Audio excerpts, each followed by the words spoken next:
My cousin bragged about being the only successful one.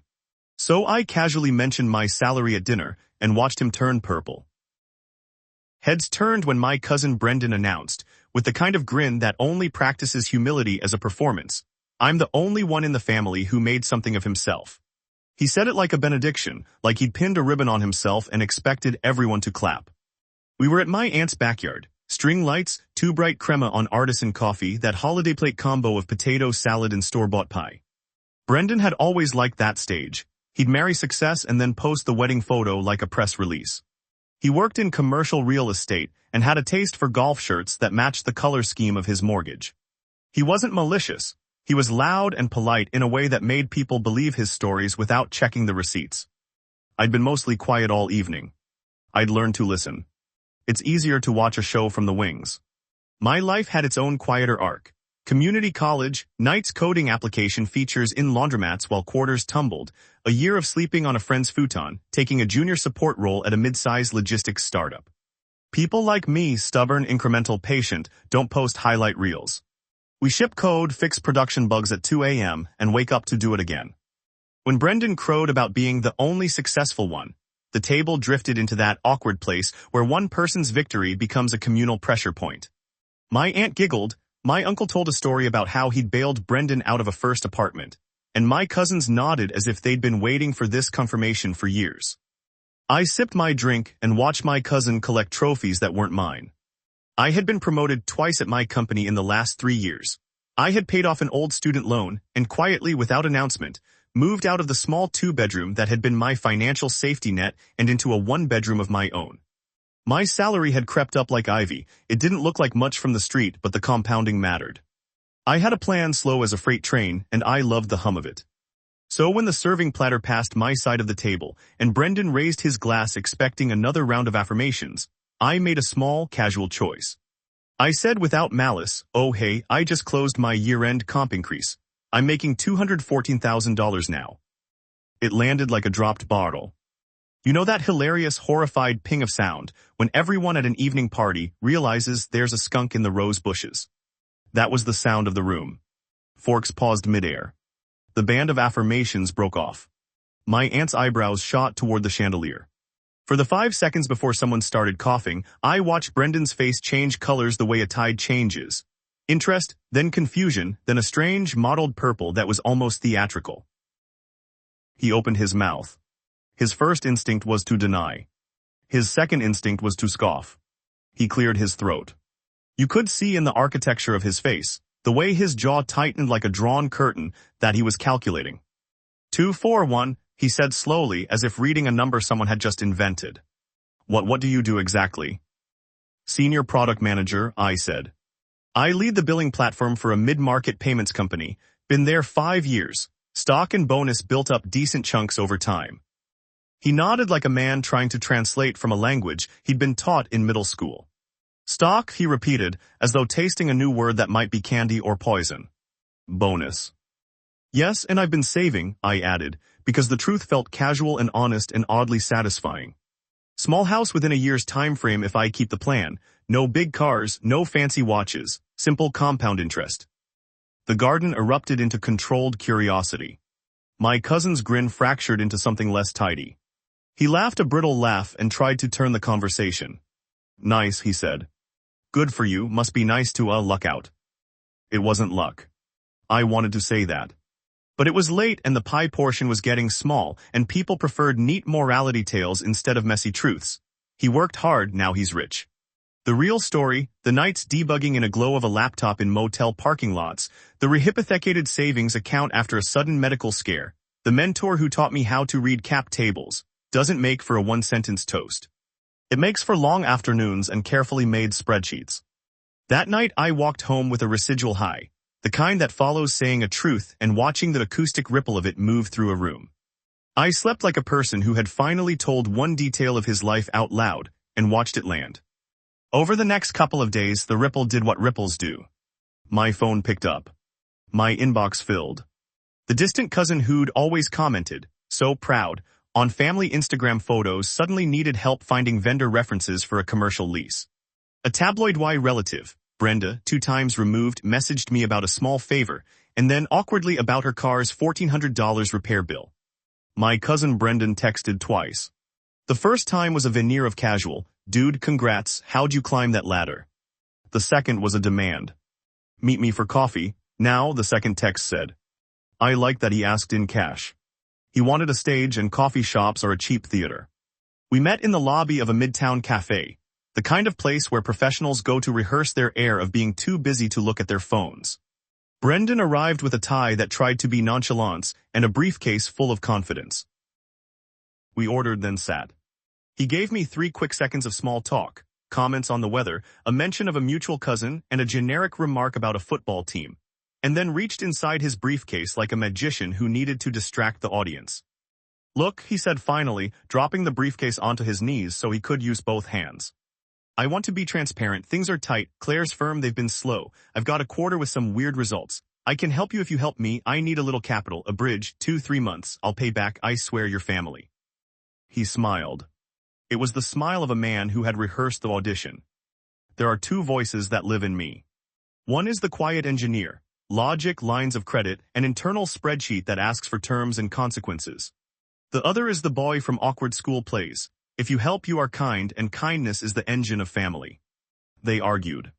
I thought of the spreadsheets I'd made as a kid, balancing paper from part-time jobs. I thought of the nights my own parents had been invisible in the way certain people are invisible. I thought of the friends who lent me air mattresses while I rebuilt my life. I thought of the calculus of small help now versus large drain later. "Okay," I said, and watched his face do that slow, grateful sink. "How much?" He flapped open his laptop and started listing numbers in a way that made them sound edible. A car down payment here, a condo application fee there, until the total came to $60,000. The engineer and me made a tiny, calm noise. 60,000 is a number that sits differently in a spreadsheet. It is not an emergency loan. It is a decision. "I can do 60, I said. "But let's do it right." We signed a simple promissory agreement, interest at a low but fair rate, a monthly repayment schedule, collateral on a rare old watch he owned, confidentiality clauses because I wanted more oxygen than goodwill alone. We shook hands. He left with the kind of gratitude that feels like a half applause. For 3 months he paid exactly like clockwork. The promissory note, the legal paperwork, leveled our relationship with the kind of rationality paperwork is good at. It clarified expectations. Brendan and I had always had a charmed dynamic. He liked the limelight, I liked the work.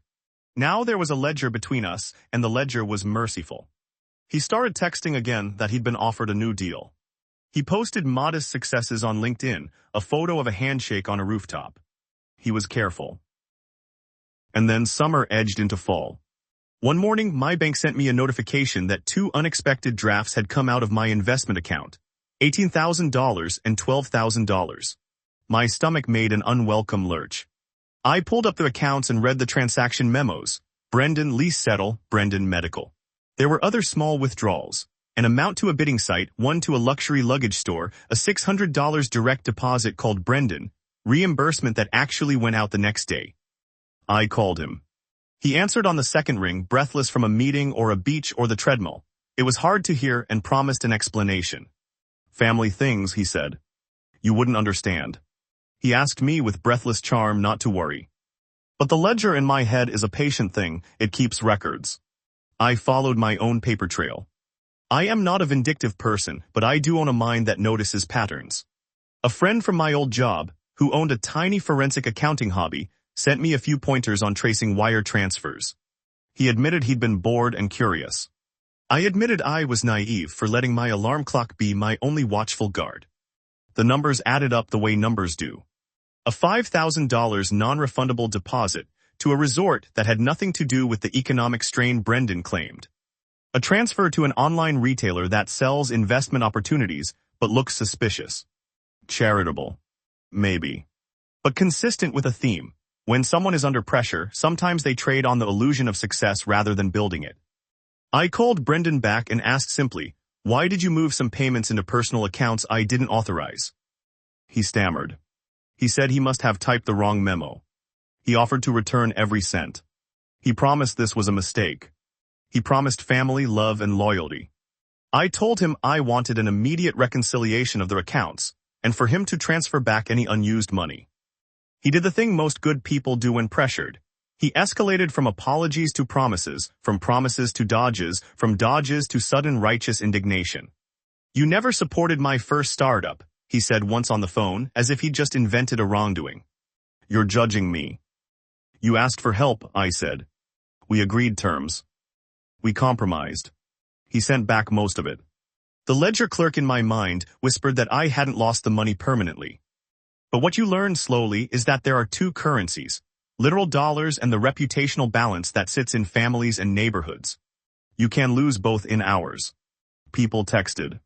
My mother, who lives 2 states away and whose affection is seasonal and conditional, called to ask if I'd made some bad investments lately. A cousin I'd only met at graduation posted a passive-aggressive meme about freeloaders in our family WhatsApp, and someone else forwarded a screenshot of me from a social media profile where I'd simply mentioned I'd moved up the comp ladder. Brendan's face at family functions became a different mask, a shade darker like the bruise under someone's eye, less confident, more brittle. He'd laugh too loudly at someone's joke and glance at his phone. Sometimes late at night, I'd catch myself replaying the transactions and wondering if I'd been reckless. That winter, a board-level reorg at my company awarded me equity that vested ahead of schedule. A number with 3 commas appeared in my account as an option exercise, the good kind of door opening. The engineer in me breathed a tiny, private smile. The boy from the laundromat tucked in the back, still grateful to have found a route that didn't require being loud. At the family holiday where Brendan had first bragged, things had shifted. People asked me about my job more than once, as if to verify I hadn't been a magician in a single night. Brendan arrived with a beard and a tired sense. He hugged me in a way that felt like an act of penance. We had a moment later outside under string lights. The band had packed up, the dishes thinned, and my cousin stayed, hands in his coat pockets. "About the other night," he said. "About the money." "You paid it back," I said. "You kept your promise." He looked me in the eyes, and for a second I saw a man who was tired of acting. "I didn't mean to hurt you," he said. "I thought if I could fake it till I made it, people would stop asking questions. It worked for a little while, then it didn't." I could have said, "You should have come to me sooner." I could have burned him with a lecture about credit and integrity. But I'd seen that same exhausted face at startup fundraisers and late-night ad pitches. The people who learn the hard way that pretending is expensive. "So what now?" he asked. I thought of the nights of code, of the client emails, of the legal paper I'd insisted on when loaning the money. "Now," I said, "you rebuild, you own what you owe, and you do the small work." He nodded like a man taking a medicine he didn't enjoy. "Will you still consider me family?" That's the central choice in more stories than I can count. You can act small and let your ledger become a tally of grievances, or you can do the hard work of boundary and accountability and keep both doors open. I told him family isn't only about bailouts, it's also about showing up with a plan. Years later, when I look back at how this family episode played out, I realize what mattered wasn't the one dinner or the odd purple of my cousin's face. It was the slow, patient trade of humility for competence. When Brendan actually started taking small steps, showed up for a Monday morning pitch practice, asked a real question at a LinkedIn workshop, paid a debt without theatrics, people began to trust him again. He got a job at a wholesaler and later a managerial position that fit his temperament. He learned to value quiet competence over theatrical pronouncements. I kept my spreadsheets and my bank statements, and I kept my temper. I told the truth when a number mattered and let the rest be lived. I learned that a salary mentioned casually at dinner can be less about wealth and more about context. The context of the work, of the risk, of the many small private decisions that add up. If you asked me now whether I enjoyed watching him turn purple at the dinner table, I would answer honestly. There was a small, gleeful satisfaction to being a quietly steady success in a room full of bluster. But that satisfaction was not a gloat. It was a quiet knowledge that slow, steady decisions compound, in accounts, in relationships, and in reputations. I never liked spectacle for spectacle's sake. I like steady wiring and the polite, patient work of building something that lasts. Sometimes late at night, I still open the old promissory agreement and laugh a little. It's a small, crisp document, dates, repayment schedule, a notary stamp, the kind of thing that turns family drama into practicalities. It's a reminder of the night I decided to speak a simple truth at a backyard table, and of the many nights I'd spent doing the less glamorous thing. Showing up, saving, and waiting for compounding to do its quiet, stubborn work.